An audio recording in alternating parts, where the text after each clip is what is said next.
When two of the biggest names in real estate, we're talking Redfin and Zillow, start to publicly disagree on something, you know it's a big deal. Today, we're diving into a really fascinating clash over a brand new way of selling homes called pre-marketing. So, is it a genius strategy that's going to unlock more houses for sale? Or is it a super risky move that could actually warp the entire market? Right, so that's the central question here. Is this thing a total game changer for homeowners, or is it a huge gamble with some pretty serious consequences for everybody? And the stakes, well, they affect pretty much anyone who owns a home or even hopes to buy one someday. All right, so what is all the fuss about really? It all comes down to this one term, pre-marketing. So let's just break down exactly what it is and why it's causing such a massive stir. Okay, so at its core, you can think of pre-marketing as kind of like a soft launch for your house. Instead of just throwing it on the main market right away, you show it to a limited, exclusive group of people first. The whole idea is you can test out your price, you can get some feedback, and you can build up some buzz before the entire world sees it. It's basically a sneak preview for real estate. Okay, so now let's dig into the argument for this whole practice, which is being championed by Redfin. They just published a report that makes some pretty bold claims about how pre-marketing could be a massive win for sellers and for the market as a whole. And this is their big headline number. Redfin's analysis is suggesting that if pre-marketing became a common thing, it could boost the number of homes for sale each year by a whopping 6 to 12% in some areas. And let me tell you, in a tight housing market like the one we're in, that is a huge deal. So what's the problem this is supposed to be solving? Well, according to Redfin, roughly 1 out of every 3 sellers gets their pricing wrong. Either it's too high or it's too low. If you overprice your home by just 10%, it could end up sitting on the market for an extra month. So pre-marketing is being pitched as the answer to all that uncertainty. And all of this translates into a direct financial incentive. By using pre-marketing to find that sweet spot for your price, Redfin argues sellers can cut their risk by an amount they calculate to be between 1.2 and 2.4% of the home's value. So on a $500,000 home, that could be a savings of up to $12,000. But as you can imagine, not everyone is convinced. On the other side of this whole argument, you've got Zillow's chief economist, Misha Fisher, who took a really close look at Redfin's report, and he started raising some pretty serious questions about the math.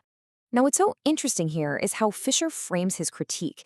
He's basically saying that Redfin's big conclusion isn't really based on hard data, but on a series of assumptions that are just kind of stacked on top of each other. Let's unpack what he means by that. Zillow says that this 6 to 12% figure comes from a kind of recipe. First, you start by assuming how many sellers are nervous about pricing. Then, you multiply that by an assumed number of people who would actually use this feedback. Then you apply another assumption about how confidence affects listings, and you top it all off with a multiplier. The key point, according to Zillow, is that none of these steps are actually proven facts. They're all assumptions. And another huge point of conflict is where the data is even coming from. To back up its model, Redfin pointed to studies on Dutch homeowners from the 1990s and real estate taxes in Toronto. Zillow's question is pretty direct. Can you really apply lessons from those very specific situations to predict how American sellers are going to behave with a totally new tool today? It's a fair question. But Zillow's critique actually goes way beyond just the numbers in the report. They're also really concerned about the wider, real-world impact that pre-marketing could have on the fairness and, the efficiency of the housing market itself. So economists have this fancy term, information asymmetry. What it means is that pre-marketing, just by existing, creates a group of insiders who get to see properties before anyone else. Zillow's argument is that this basically creates a two-tiered market, which gives an unfair advantage to a select few and leaves the general public at a disadvantage. And here's a really fascinating paradox. A lot of home sellers are also home buyers, right? So even if pre-marketing helps you sell your house for a higher price, you then have to turn around and buy your next house in that same now inflated market. So the benefit you just got as a seller could be completely canceled out when you become a buyer. And Zillow's list of worries doesn't even stop there. They point out that if a home fails to sell during this pre-marketing phase, it could still carry a stigma, even if it wasn't technically on the market. But maybe more importantly, Redfin's model doesn't account for people who just dip their toes in the water and then decide not to sell at all. And if that happens, it would actually take homes off the market, reducing inventory. Now, of course, Redfin wasn't just going to take these criticisms lying down. They fired back at Zillow's points, and they're standing firmly behind their research and their conclusions. Redfin's main defense really hinges on this idea of transparency. A spokesperson basically said, look, we appreciate the discussion and our model is completely open. They're arguing that anybody can go in, they can change the assumptions, and see how the outcome changes. They even pointed out that if you cut their key assumption in half, inventory would still go up by 3 to 6%. So this whole debate really boils down to three core conflicts. When it comes to methodology, Redfin says their model is transparent, while Zillow argues it's built on a house of cards. For market impact, Redfin sees a win for everyone, while Zillow is worried about unfairness.